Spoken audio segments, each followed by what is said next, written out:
Hello and welcome everyone to this webinar, Resetting the SDGs in a post-COVID-19 world.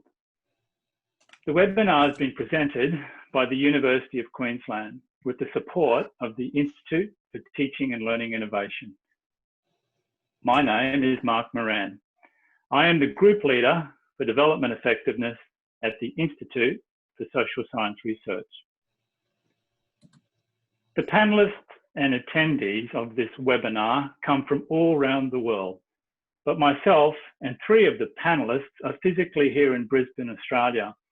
So I would like to acknowledge the Turrbal and Jagera people as traditional owners and their custodianship of the lands on which the University of Queensland sits.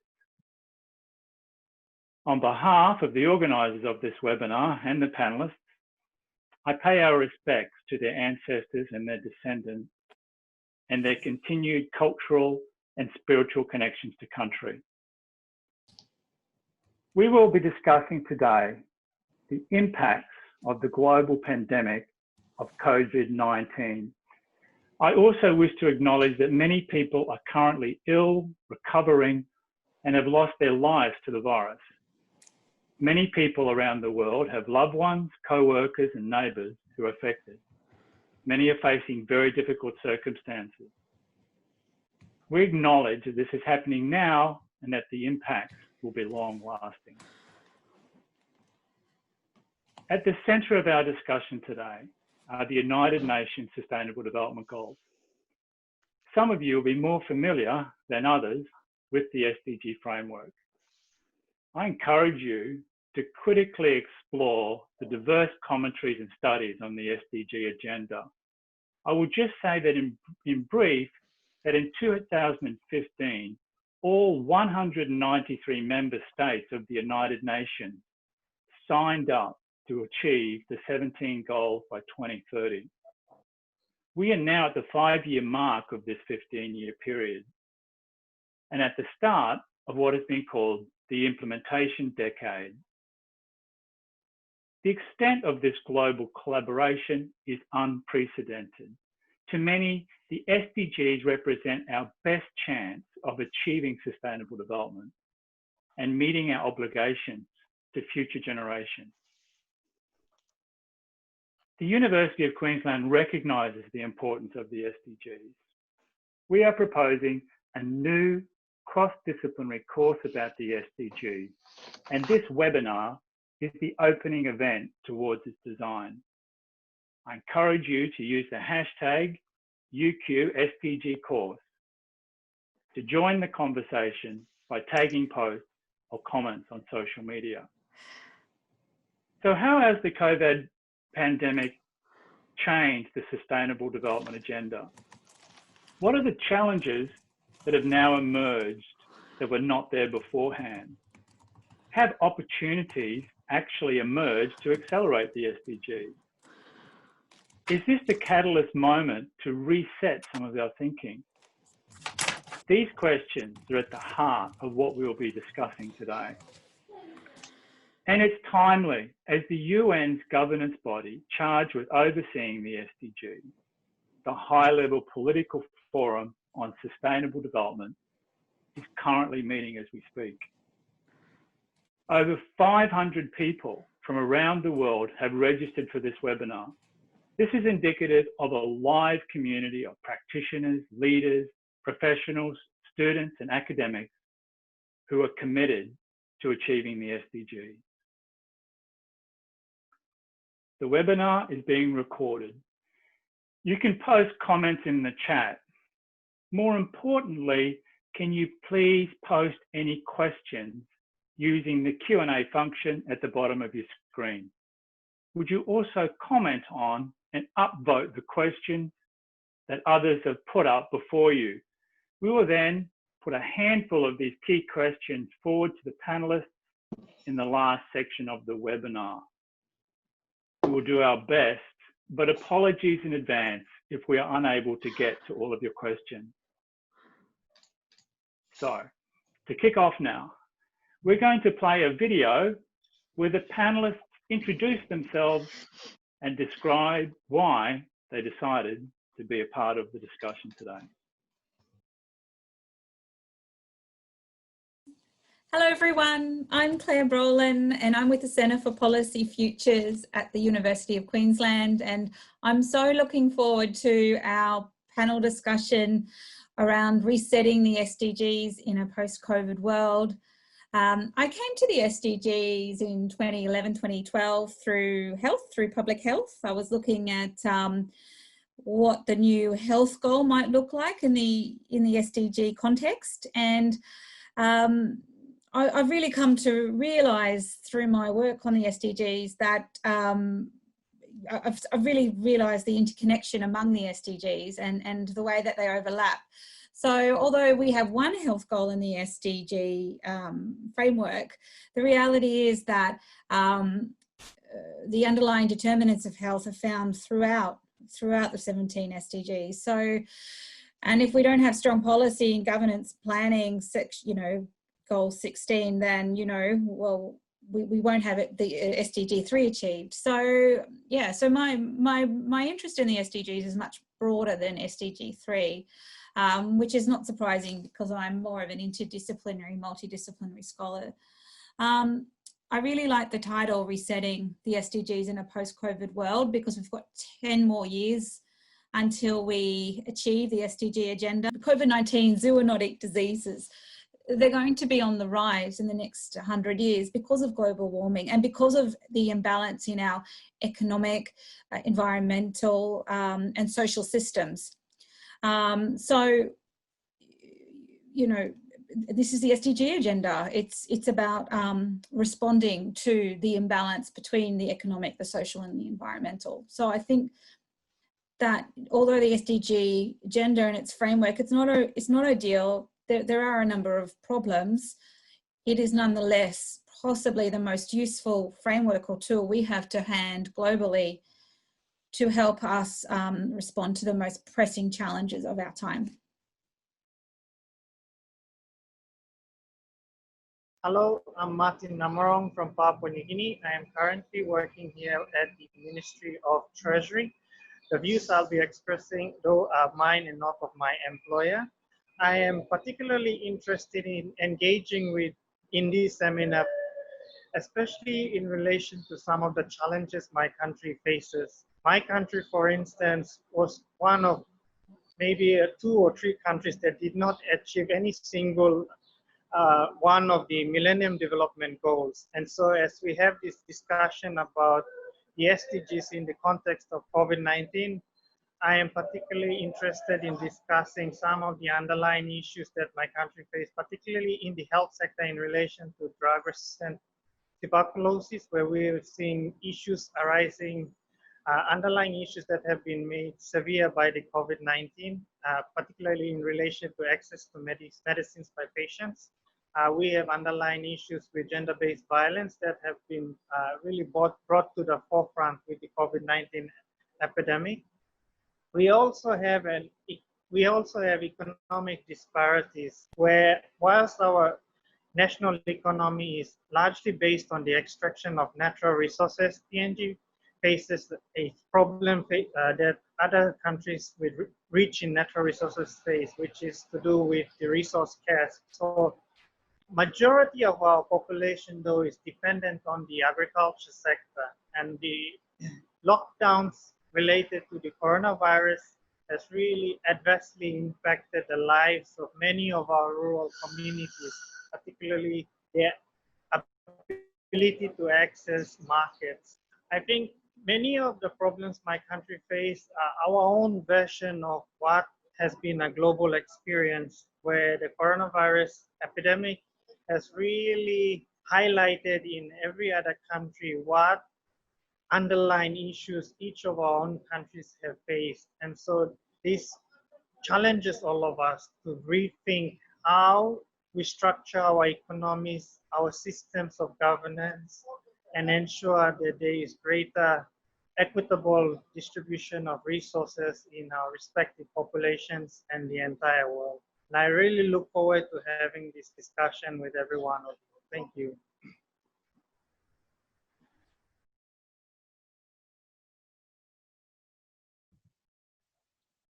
Hello, everyone. My name is Florencia Librizzi. I'm the head of program and partnership at the SDG Academy, SESN, and I'm delighted to join all of you and looking forward to this wonderful panel. I'm very interested to join and discuss with all of you. There are very, very important issues at this time that we need to take this opportunity to do better.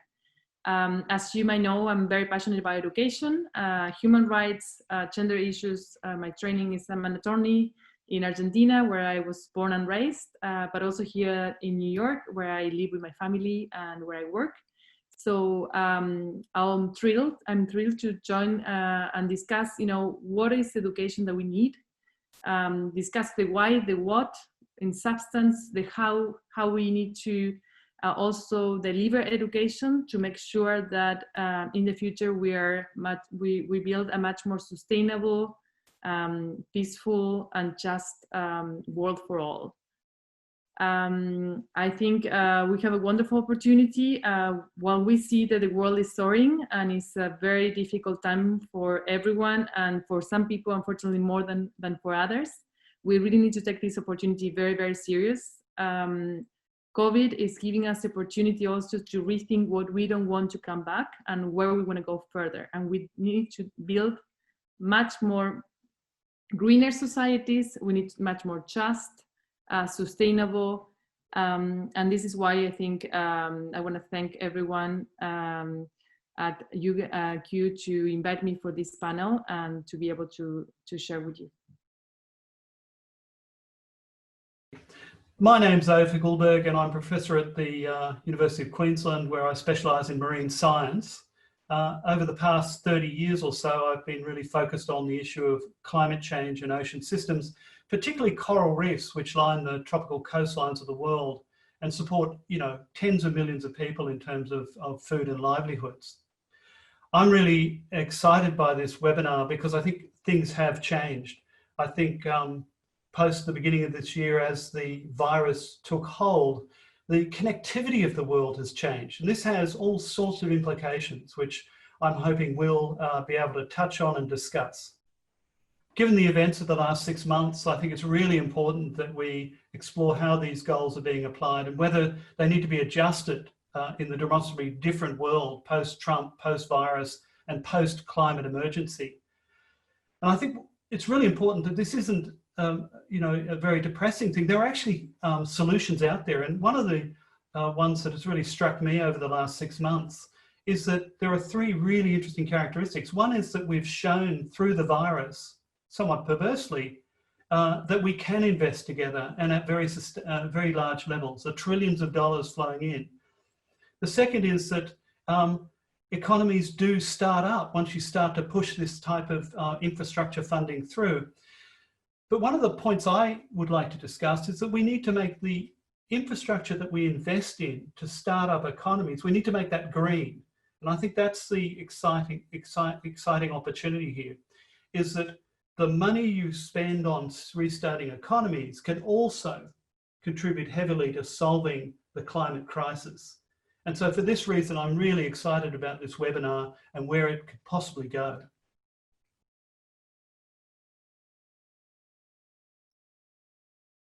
Hello, my name is Sarah Gilmour. I am in my 6th and final year of study at the University of Queensland, studying a dual degree of arts, majoring in international relations and law.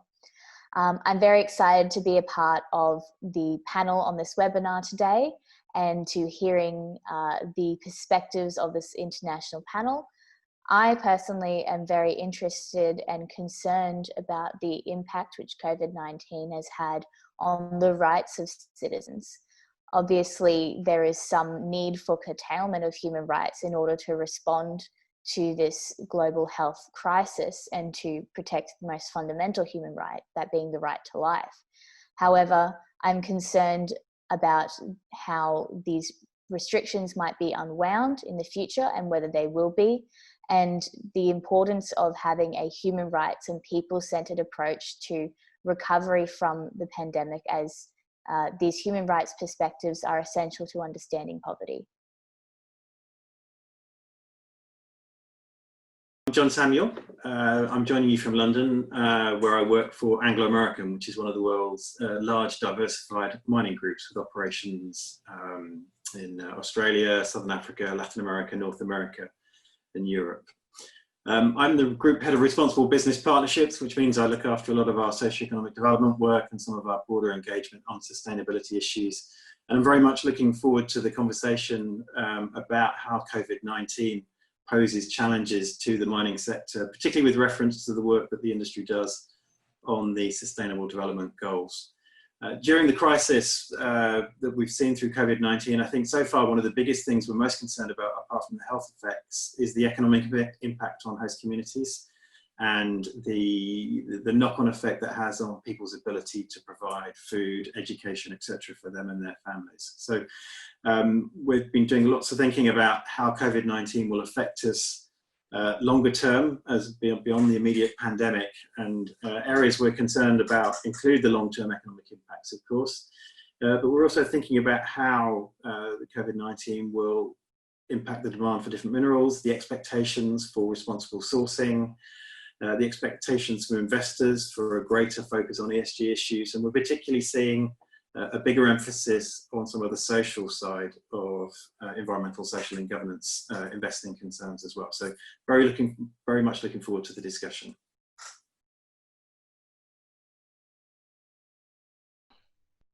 That's fantastic. As you can see, we've got a very impressive panel coming from a different set of perspectives and with a wide variety of interests. So my first question to them is this: do we have a sense yet of what a post-COVID-19 world looks like? Claire, I'm going to ask you to start off the answer to this question. The first question here is a post-COVID-19 world. We've got 10 years remaining for achieving the SDG agenda.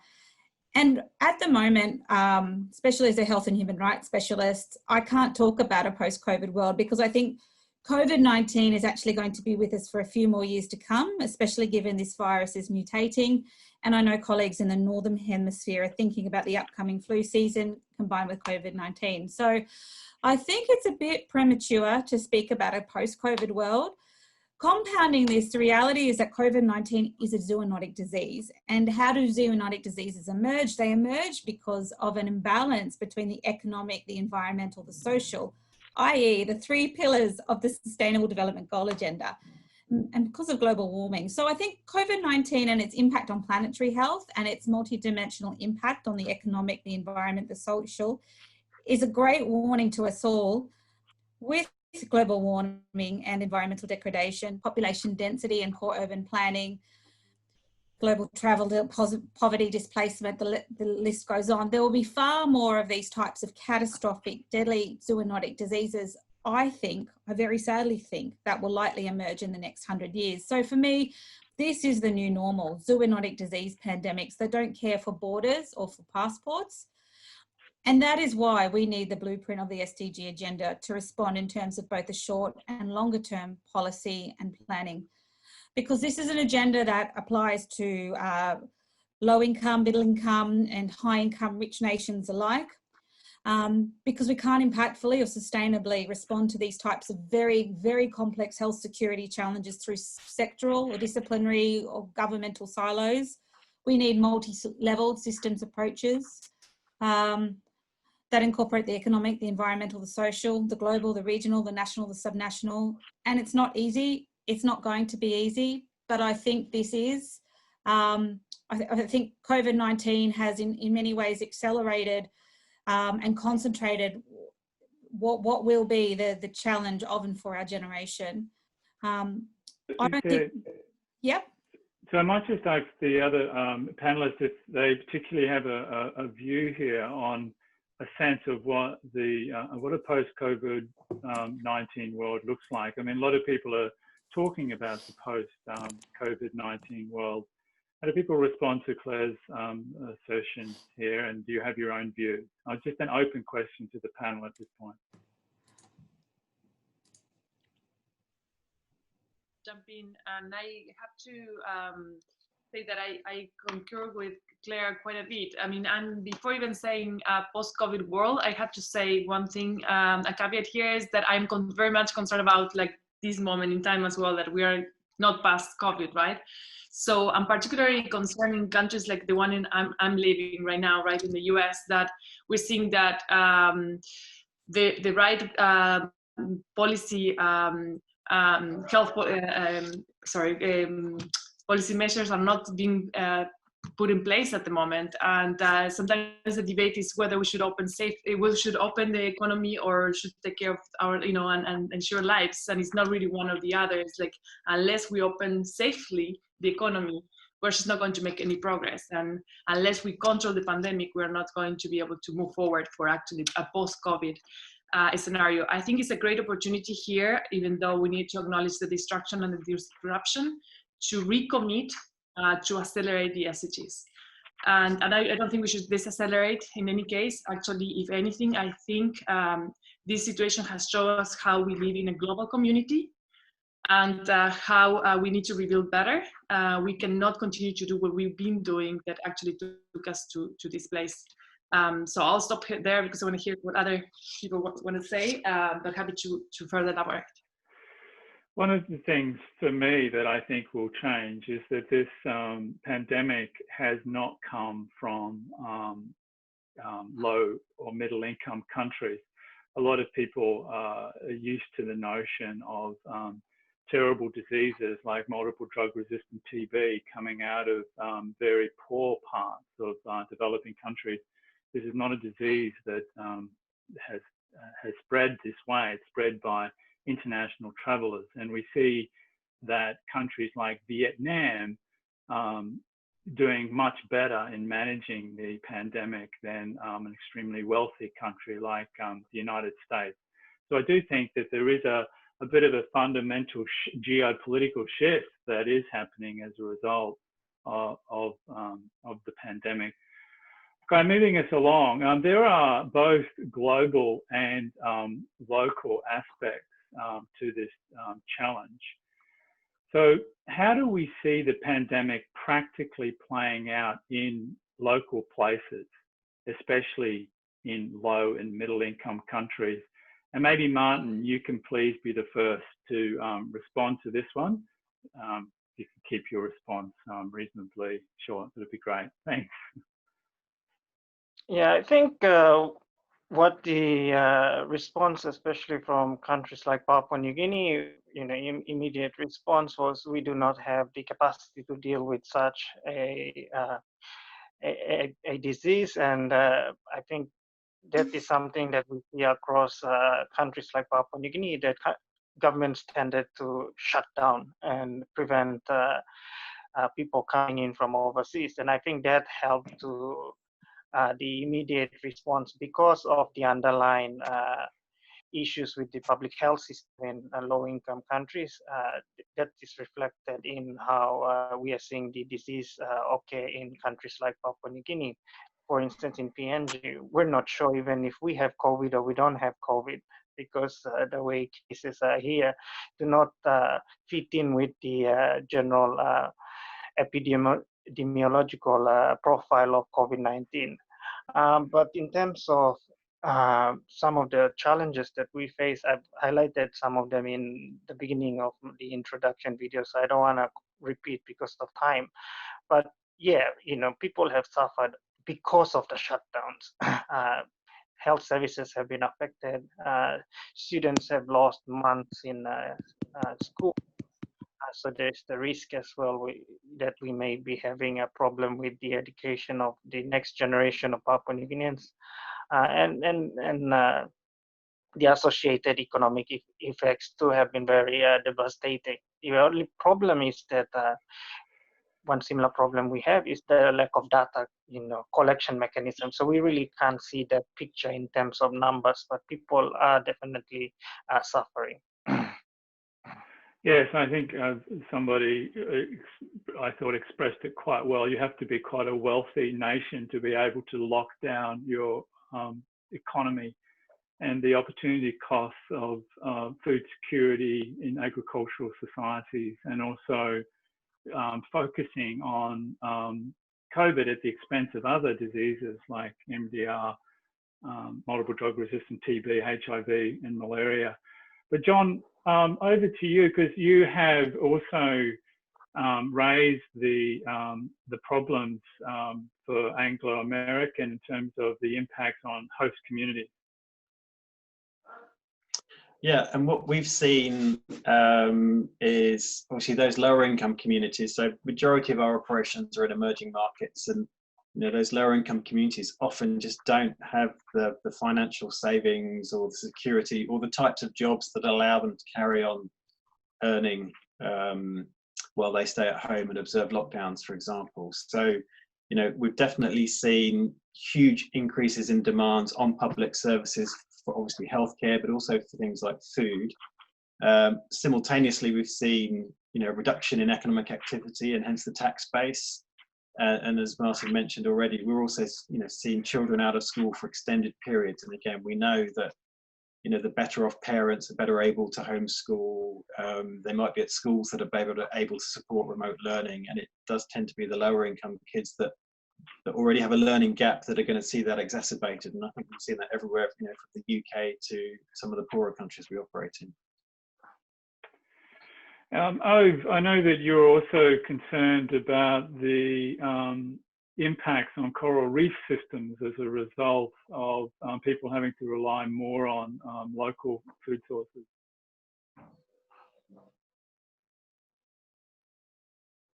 Sorry, did you?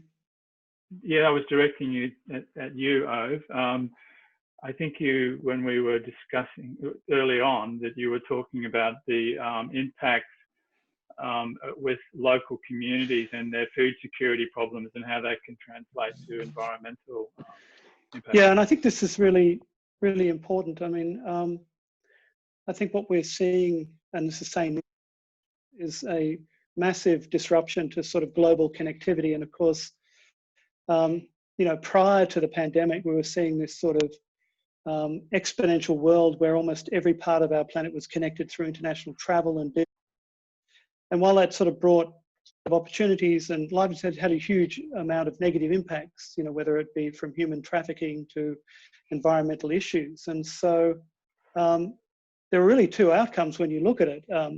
In terms of the pandemic, there have been the sort of, I guess, negative effects because, people are not coming into countries. There's over 60 countries that have a heavy dependence on tourism that comes from sort of coral reef ecosystems, and I should say we just generalize that to sort of ecosystems in the broad sense.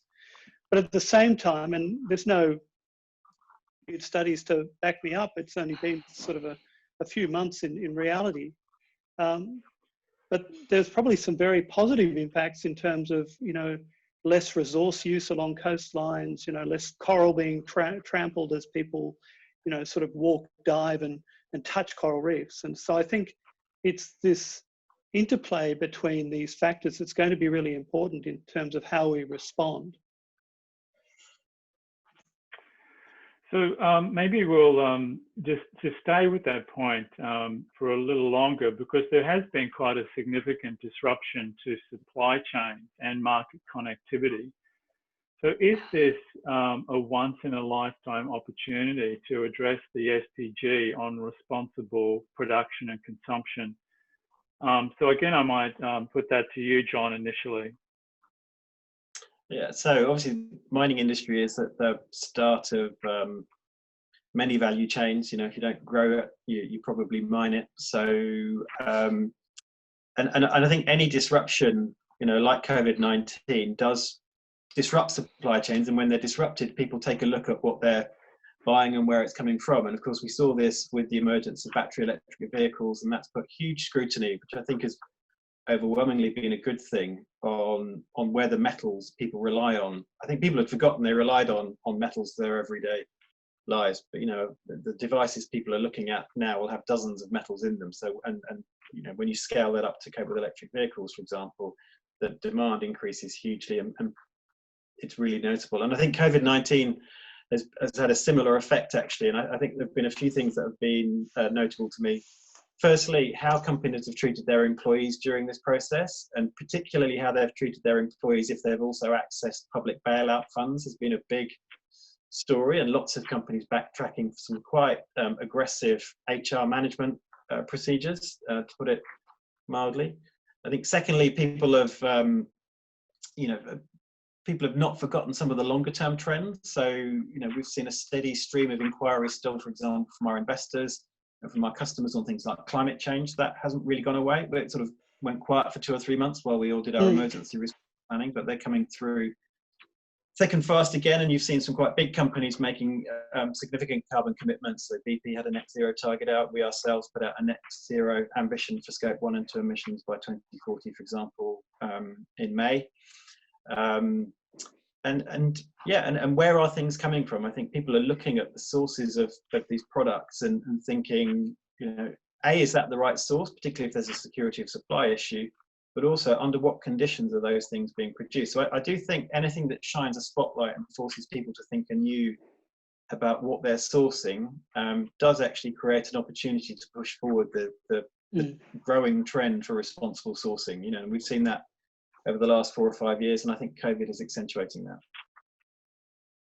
Florencia, do you have anything that you want to add to that? I know you touched on that when we spoke earlier.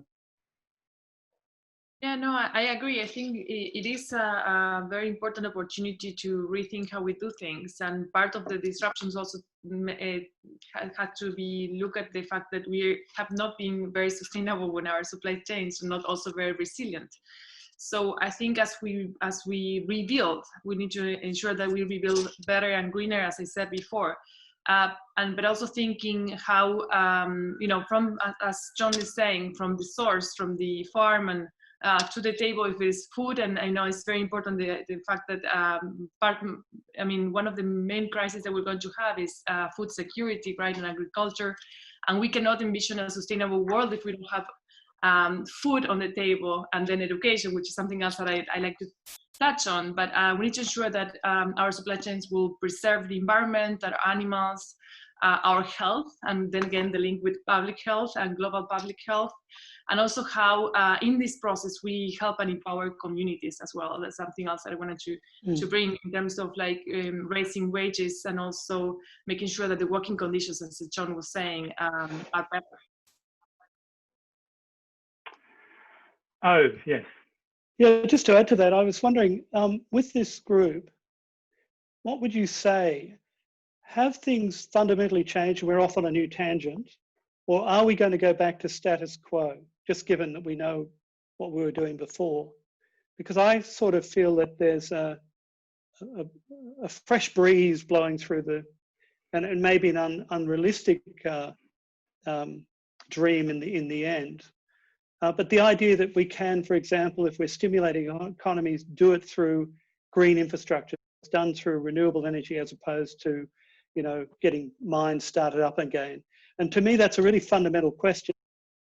Flexibility do we actually have to make those sort of changes, kill 2 birds with 1 stone, restart economic activity at the same time as contributing to the solution to climate change. A far greater problem than the current pandemic, unfortunately, and that's very sad to say. So Jon has indicated he wants to respond, and then we'll move quickly to the next question. Thanks. Yeah, so very briefly, I would say from what we're seeing from our customers and from host governments, yes, there's a big focus on stimulus having a green angle. So we're seeing a much bigger focus on things like hydrogen economy than was the case a year ago. And, so I think that's a positive for climate, because with renewable energy, hydrogen can be, a genuinely low carbon solution to lots of things that are hard to electrify. And then I think we've seen this trend already. We're part of something called the Initiative for Responsible Mining Assurance, which is trying to do for the mining sector what things like FSC have done for forest products, for example. And 5 years ago, we were the only company really involved in that process still. Now there are more than a dozen. And it's because of customer interest and customer pressure. So I think COVID's going to accentuate this trend. We see lots more questions from our customers now, lots more questions from governments as well about responsible sourcing. And I think COVID has put wind in those sails, at least. Great. That's quite positive. Okay, this question, which is headed towards Sarah. we've justifiably seen some of our rights curtailed in the response of COVID-19. What can we expect to see in terms of human rights as we move forward? Thanks, Mark. I think that one of the really important things going forward for governments will be about managing these conflicts between different human rights. So most fundamentally, protecting the right to life by necessarily curtailing freedoms of movement and association. And that has been at the core of a lot of the restrictions which have been put in place by different governments. But I think going forward, the important thing is about managing that conflict and continuously reassessing whether the restrictions which have been put in place remain a proportionate and necessary response to the public health crisis in that particular area. And I think that really highlights the importance of needing really strong oversight and public institutions like courts and other oversight mechanisms to make sure that governments are reassessing and that they don't end up using COVID as sort of a cover or an excuse to permanently stamp on human rights going forward. So I guess it would be of greatest concern in any countries where restrictions that have been put in place don't have built-in sunset clauses or specified end dates. They, I guess, would be the countries to really where oversight would be the most important to make sure that that risk doesn't materialize. And I think that really draws to the forefront the importance of some of the targets in SDG 16 around capacity building and building strong and accountable and transparent institutions. They're going to be even more important going forward into a post-COVID world, whatever that might look like. I know this is a topic that's close to Claire, but I can also see Martyn nodding his head here. So I'm going to pass to both Claire and Martyn, but I would like both Claire and Martyn also to think a little bit about how women and girls have been disproportionately impacted by COVID and the associated lockdowns, including livelihoods, education, domestic violence, and insecurity. So, in addition, I mean, which is I think is strongly related to rights and gender equality, and how in our response and recovery strategies that we can ensure that the gains in gender equality won't be lost as a result of this. Similarly, that we won't lose our rights as well. So maybe I'll pass to Claire. Can you respond to that? And then we'll let Martyn go. Sure. Look, I really just wanted to support and endorse all of the points that Sarah so excellently made around rights. I think that what COVID-19 is really bringing to the fore are questions around leadership in governments around rights, and also I think really reiterates to me the fact that I do live in a nation that doesn't have a Federal Human Rights Act or constitutional protection of rights, a Bill of Rights. And yes, certainly there will be a lot of reflection around when we do enact public health emergency powers, when government enacts public health emergency powers, statutory powers, what are the impacts in terms of utilitarianism and versus equity, collective rights and individual rights, and these tensions are coming to the fore on multiple fronts. And I think when it comes to thinking about women and girls and disproportionate impact of COVID-19, I immediately think of sexual and reproductive health and rights.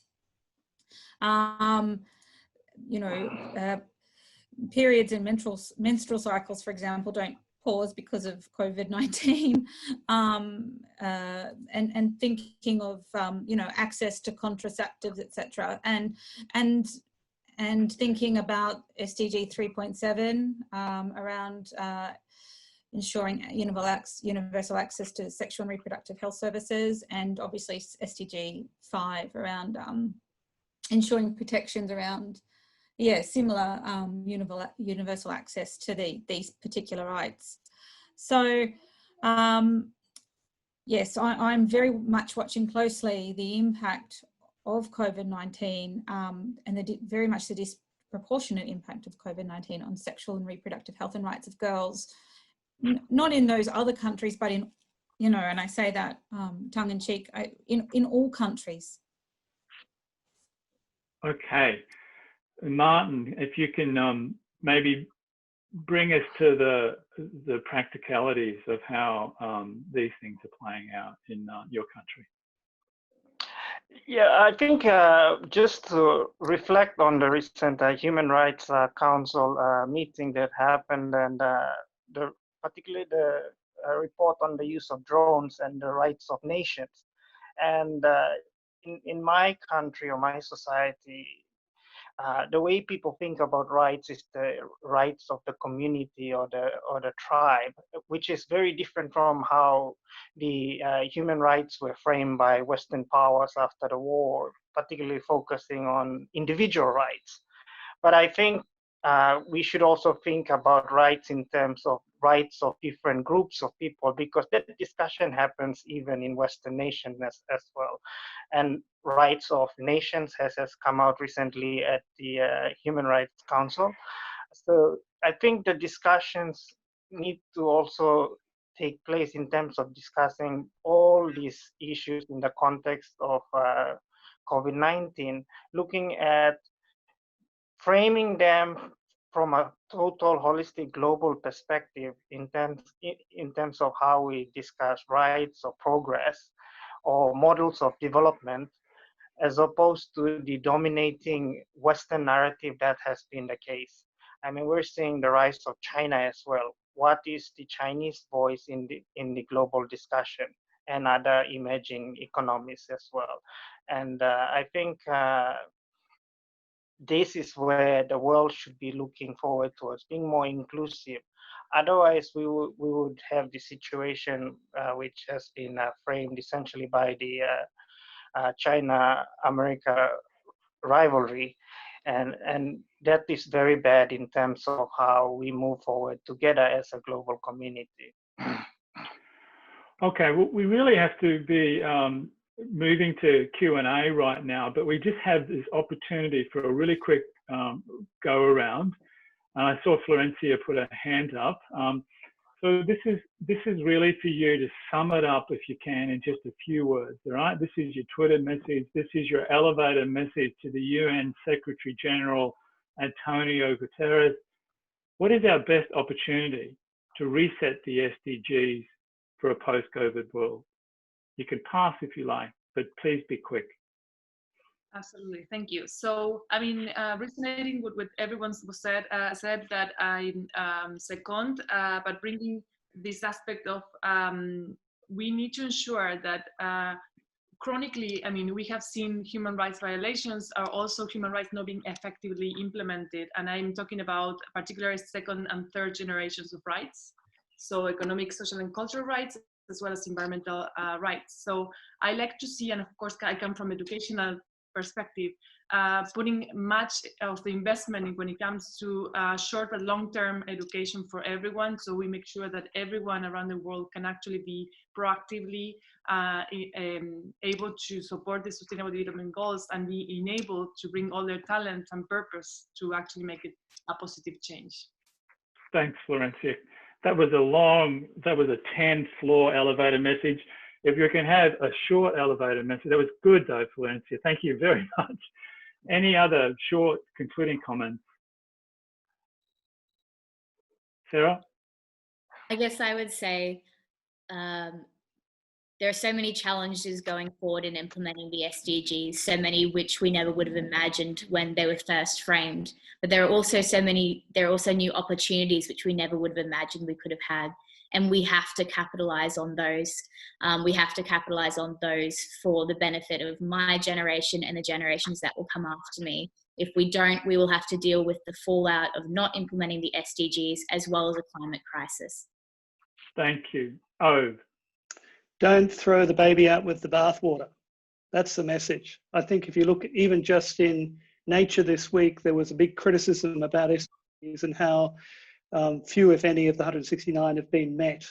And I think that's wrong. I think without the SDGs, we don't have the light on the hill to go towards. And I'm a strong advocate of not throwing the baby out with the bathwater. Thanks. Thanks, Ove. Jon? Yeah, I mean, I think the quick positive takeaway I would have amongst all the darkness is that, you know, in the last 4 or 5 months, many organisations, government, academic, private sector, civil society, have achieved things that they would never have thought possible. You know, we've completely reworked our workplaces, both offices and mine sites, for example. You know, we've done things we would never have dreamt possible in the time, and that's been done because of forced collaboration across a whole range of sectors and also internally within the company. So I think we have seen that when we act together, the possibilities are much greater than perhaps we might have believed them to be. Yeah. Martyn? I think my message to the UN would be that the SDGs were created based on a model of development that the COVID-19 has really challenged. And so as we move forward, we need to look at how do we implement or realize the SDGs with a model of development that is completely different, or perhaps COVID-19 has showed us what is also possible. You know, clean air is possible, clean waterways of Venice are possible. So how do we create a model of development that is one that achieves the SDGs, but also creates a better world? Thank you, Martyn. And just briefly, Claire, so we can get on to the Q&A.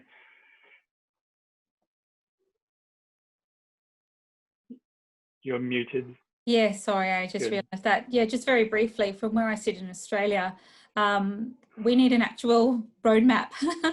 We need a national roadmap with localised targets, localised indicators.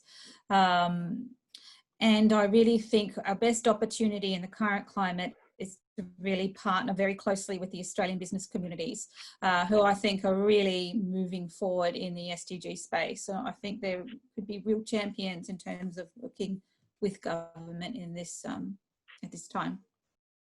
That's fantastic. Okay, so we're moving to the Q&A. Florencia, this first one has got your name all over it.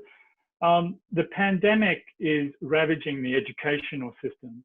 How can we restructure the SDGs to make sure that education continues? Are we in a period of virtual education? Yeah, I love that question. I believe we need to rethink so many things when it comes to education before COVID and now more urgently. I mean, the time is now. And I think we need to certainly discuss content and make sure that we're more inclusive, that we are more interdisciplinary, that we take into account racial issues, more equity across the board. But certainly the online aspect is quite important, because we need to ensure that the access of education is much more widespread than it has been. And as I said, unless we have education for everyone, we're not going to make significant change. So we need to ensure that secondary education is covered for everyone, and also higher education has a very important role as well. So this is critical. Education, and of course we need to put a plate on the table so people can actually study. If they don't eat, they cannot study.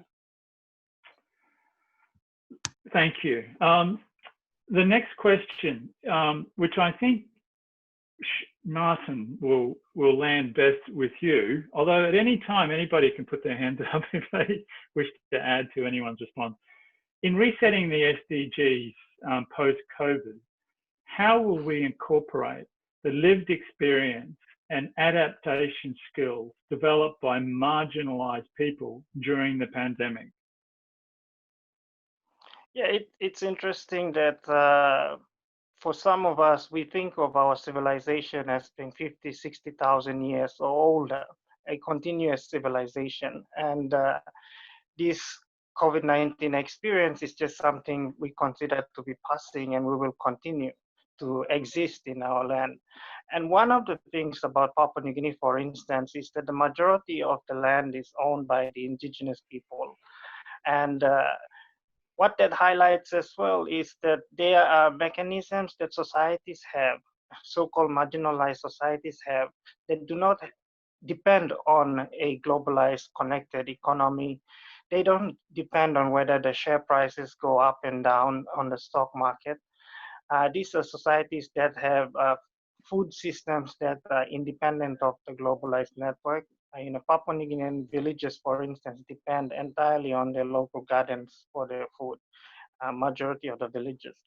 And so these are some of the things that we can see. What does it mean to be truly independent and self-reliant?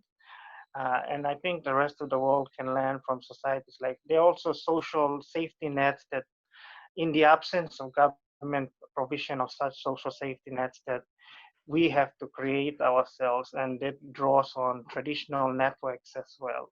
So whether it's indigenous communities or whether it's communities in slums around the world, people have created mechanisms to support themselves. And I think this is something that we need to look for. I guess it goes in line with what I said earlier on, what is the new model of development that is more appropriate? How do we become more inclusive in terms of the implementers of the activities that are necessary to realize the goals? In PNG, for instance, the formal implementation mechanism is dominated by, the usual suspects. But how do we broaden that to include more people in the community to realize the sustainable development goals? That's quite an encouraging response, and yeah, I think there's a hope and a challenge in that. This next question I'm going to direct to you, Sarah. Young people have long realised that they will have to deal with the effects of climate change. Now they also have to deal with the effects of global pandemics. What are the change prospects for young people in the post-COVID world? Well, I think there is definitely a bit of concern and definite anxiety around young people on how we as a generation will have to respond to a climate crisis and the economic fallout from coronavirus. I'm graduating at the end of the year, and the prospect of trying to job hunt in a global recession is certainly not one which I enjoy thinking about too much. But I think that another thing which comes out of this is, I guess, potential from, we do have a lot of people out of work, but I think this might present an opportunity to upskill or reskill in new areas which are going to be important for the future and important for our climate future. So I think there would be importance in investing in education and training, vocational training for, I guess, technical skills which are going to be necessary in renewable energy sectors going forward. And I guess this can really potentially be the start of a just energy transition away from fossil fuels and towards greater reliance on renewable energies. A big part of that discussion around energy transition always has focused on education and training, and with so many people out of work, this could be an opportunity as well if we have government support. And I'm sure Ove might have some further thoughts on that as well. Sure, Ove, you've been invited. Yeah, well, absolutely, thanks. So now I was endorsing you all the way there, Sarah. I mean, I think that we can make this into an opportunity, and I think there are the green and blue shoots that show that we're sort of waking up to this as being an opportunity and getting on with it. I don't think we can go back. I think we've started on a journey now, and I've got, 2 kids that are at university, and it really, it's sort of at one point totally daunting. On another, it's sort of quite exciting to think that this landscape is changing. But I have a feeling that we need to commit to one because there really isn't any way that we can sort of hedge our bets anymore. Climate is roaring at us, and I think if we look at the last 6 months, it's been absolutely epic. If you think about, just take our country alone, the idea of these fires that had no precedent, and floods, and then a pandemic, we are in a world where we're going to have to now rely much more on trained students that understand the world they're living in. And I suppose the last gasps of Trumpism will sort of leave the podium, hopefully. But I totally endorse what you're saying. I think it is really now that we've got to commit to the next generation. So I think relatedly, Jon, you put your hand up, but you might be able to answer this question. If not, then go back to what you wanted to say. The SDG framework is a significant instance of global cooperation in addressing our challenges. We would say unprecedented. Surprisingly, we haven't seen the same desirable global cooperation in fighting the pandemic.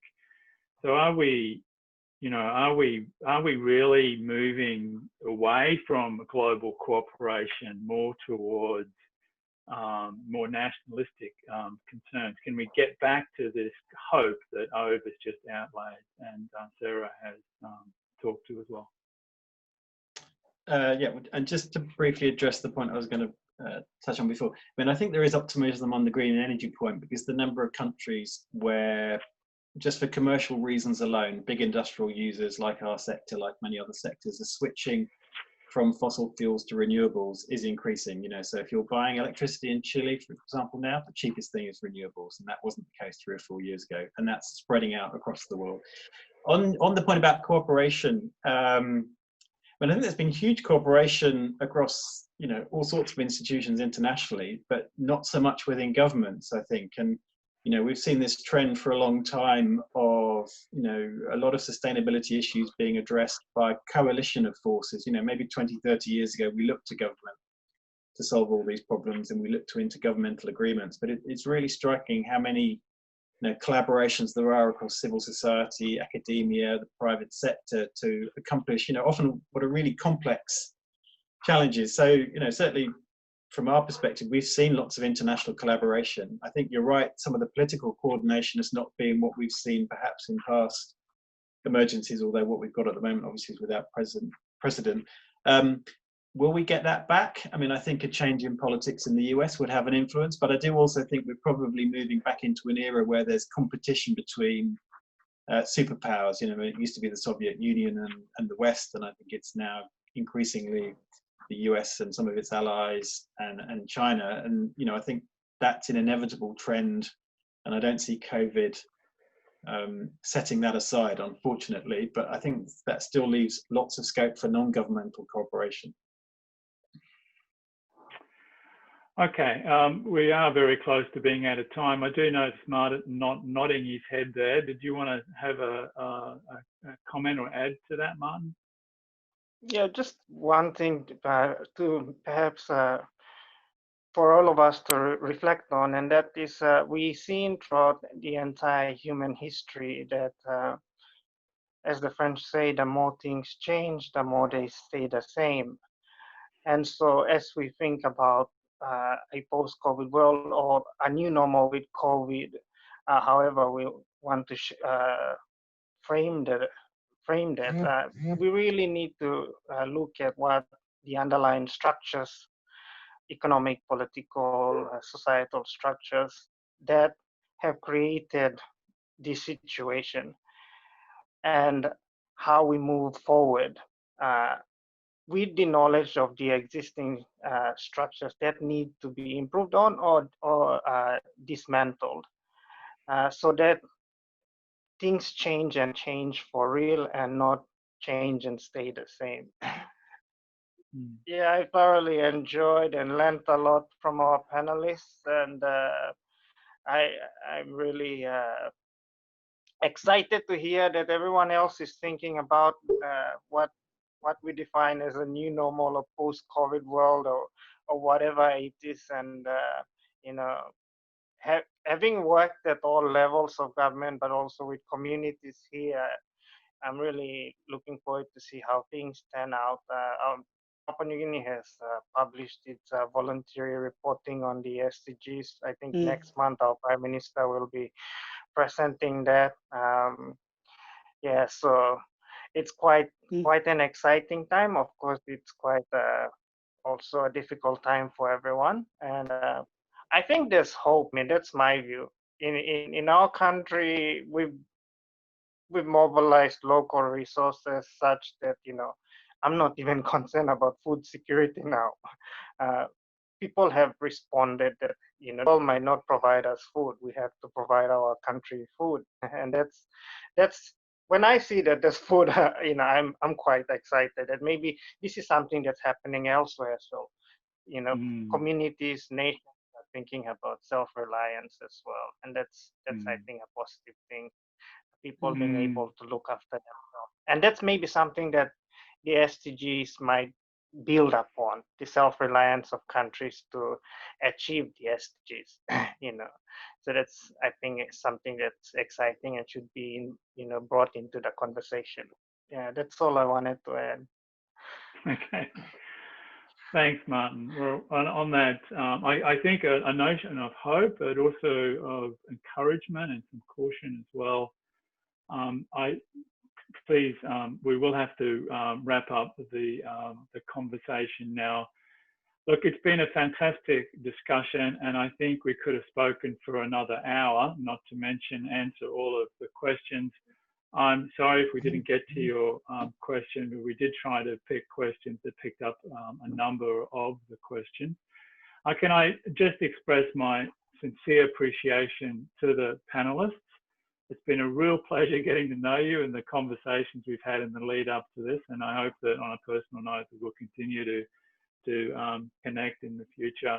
And thanks to everyone in the audience for joining us. I know that many of you are working very hard to achieve the SDGs. We hope the conversation today will be helpful to you and spark others' interest. On the behalf of the University of Queensland, thank you very much, and stay safe. Goodbye.